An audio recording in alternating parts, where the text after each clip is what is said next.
Andrew, it's been nearly a year since we last sat down together. Very different time. It was in my London studio, and 8 days after that, you got arrested. What's the year been like for you?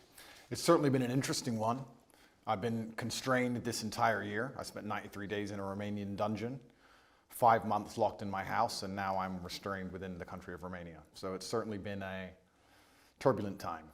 The moment you got arrested, it was all pretty dramatic. The video came out, the world saw it, a lot of people smashing into your home. Did you have any inkling, warning that something like this may happen? I knew it. I kept saying before I was arrested on every single podcast I did, I said, you get 3 lives in the world. The first life, they're going to cancel you. They're going to slander you. They're going to delete your access to social media so you can't defend yourself. The second life, they're going to try and put you in jail for no reason. And if you continue to speak against the power, they're going to assassinate you. I knew I was on my second life. I kept saying it. I knew it was coming. I didn't know the bullshit reason they'd use, but I found out once I was in a cell. When you were arrested, you don't speak any Romanian at Zero. all.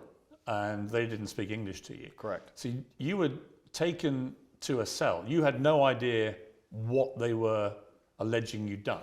I was arrested on the 27th of December, so because of Christmas and New Year's and other problems, they couldn't even translate my paperwork for 2 weeks. So for the first 2 weeks I was in a prison cell, I had no idea why. I was given papers in Romanian. I could read human trafficking, I understood, but I was like, human trafficking who, when, what? None of this makes sense. I waited 2 entire weeks inside of my cell before I was given an English translation, and then I realized exactly how ridiculous the whole case was. Just to clarify, I am accused of helping my friends get big on TikTok. That is what I'm accused of. I told some girls I know how to post on TikTok to become viral when I was at the time the most viral person on the planet. And they are saying I'm a human trafficker for that reason. It is insane. Well, we'll come to what you've been accused of. It's more serious than the way you've categorized it, but we'll come to that.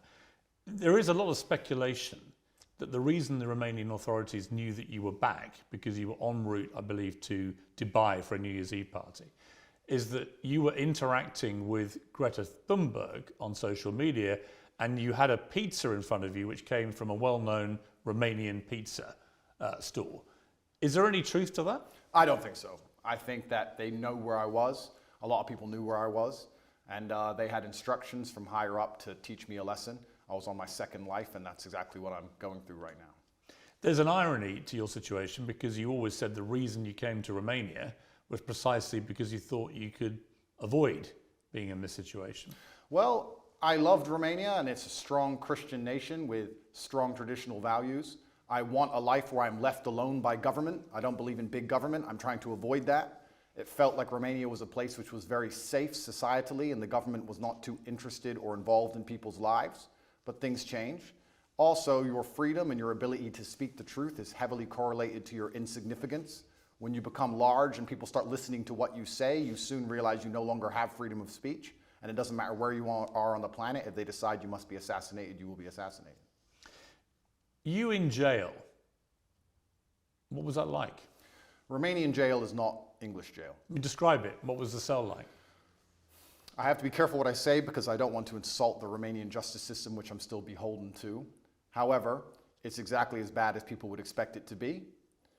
Luckily, it was in the winter, so the cockroaches were not too bad. It was also during Ramadan, so I didn't have to eat so much, which was helpful because of the situation. I think the most stressful thing about it is I had no idea how long I was going to be in there for. I was dragged from my house. I was given papers in Romanian. I didn't know why I was there. I found out why I was there, and it was garbage. I couldn't seem to get out. I could have been held for years. It's very stressful, and the best thing you can do is turn to God and train as hard as possible. I did thousands of push-ups a day every single day. Were you in solitary in this period, 3 months? No, I wasn't in solitary the entire time. Sometimes I was by myself, sometimes I was with other guys, and sometimes I was with my brother. So, when you were on your own, were they keeping you in there for 24 hours a day? Were you allowed out? No, I wasn't allowed out. There was no yard time. It was 24 hours a day locked.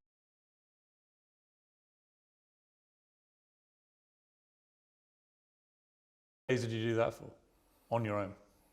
11, 12. I mean, that